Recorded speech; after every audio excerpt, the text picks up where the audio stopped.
But currently, the use case scenario, there's a couple use case scenarios. So one is in terms of testing for genomic alterations. And again, we've gotten pretty good in many tumor types is detecting that. Certain tumor types, again, I think CNS tumors are one good example where we don't always pick it up at a higher allele fraction. But typically we've gotten better in terms of being able to pick up the molecular alterations. And if you find a molecular alteration in the blood, you can pretty much trust it. The other application is in the surgical setting, and once you remove the tumor, ideally you're not seeing any tumor remnants left. And in terms of high shed, low shed, it doesn't really matter quite yet, because if you can't detect it, to your point, it doesn't mean that it's not there.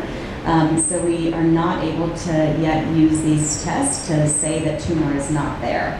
But what you can say across many tumor types is that if you can detect a tumor-derived fragment of DNA, the chance of that tumor coming back is really high. So it's becoming a very promising prognostic tool, but we're also thinking more and more about how we can actually intervene and move therapies up, and therapies that historically we're using in a high tumor burden setting, and can we use it in the what's called the micrometastatic settings where you can't actually see anything and eradicate disease. So yes, you're correct. I think there is variability in shedding based on tumor type, variability of shedding based on site of disease. But in terms of the clinical applications for the NGS purposes and MRD, where we're using it, I think we're doing okay. Thank you, Dr. Aparna, for the insights. I'll quickly move to the another liquid biopsy and coming to the minimal residual disease. And what you will see again, this graph shows very clearly that all your load. Yeah, so what you will see that the tumor load when it is high, and local therapy without the neoadjuvant therapy, and you will see the graph goes down when it responded. But it is not touching the base. Still you could see the load somewhere 10. And again the MRD, you would see the adjuvant, post-adjuvant therapy, and you would see another peak down. So the question to you is, Dr. Aparna, can we consider delivering liquid biopsy guided diagnostics for MRD, monitoring in patients given the higher risk for tumor recurrence? And longitudinally, the goal is that we keep talking about the liquid biopsies, that you can collect sample in multiple time points. So are we ready to collect the samples and follow the patient and identify some of those evolutions? Because I was mentioning earlier that the tumor evolved, and I think this is something which is amazing proxy, that you will use the liquid biopsy, ctDNA, and identify the tumor evolution.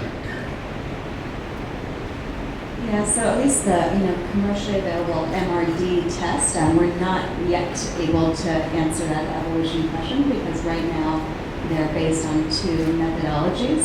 The one methodology is to look at a fixed genomic panel that's patient-specific, and those 16 mutations are fixed, right? And so you design your plasma-based assay based on those 16 mutations, and you don't have the ability to look beyond those mutations currently.